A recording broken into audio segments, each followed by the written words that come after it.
শুক্ৰবাৰৰ পৰা আৰম্ভ হ'ব ৰমজান মাহৰ ৰোজা। ৰমজান ৰমজান ৰমজান ৰমজান মাহে ৰমজান। 1 মাৰ্চত মুছলমানসকলে ৰাখিব প্ৰথমটো ৰোজা।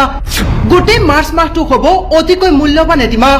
ভাবকচোন কি সুন্দৰ এটি বছৰ, কিয়নো এই বছৰৰ প্ৰথমে ইছলাম ধৰ্মাৱলম্বী লোকসকলে পাইছিল 1 মাহত 5টিকৈ শুক্ৰবাৰ, যিটো আছিল প্ৰায় 800 বছৰৰ পাছৰ এটি বছৰ। ইয়াৰ মাজতে বছৰৰ প্ৰথম মাৰ্চৰ পৰাই আৰম্ভ হ'বলৈ গৈ আছে ৰমজান মাহ, অৰ্থাৎ গোটেই মাৰ্চ মাহটো হ'ব এক প্ৰকাৰৰ পূৰ্বৰ মাহকেইটাৰ তুলনাত অতি বেছি পবিত্ৰ।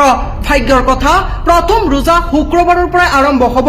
আচলতে শুক্ৰবাৰক এক প্ৰকাৰৰ ঈদৰ দৰে মুছলমানসকলে গণ্য কৰে। সঁচাকৈ 2025 চনটো ইছলাম ধৰ্মাৱলম্বী লোকসকলৰ বাবে এটি মূল্যৱান বছৰ, কিয়নো প্ৰথমে 5টিকৈ শুক্ৰবাৰ এটি মাহত, আৰু এইবাৰ প্ৰথম মাৰ্চৰ পৰা ৰমজানৰ ৰোজা আৰম্ভ হ'ব, অৰ্থাৎ গোটেই মাহটো পূৰ্বৰ মাহসমূহৰ তুলনাত অতিকৈ পবিত্ৰ হৈ থাকিব।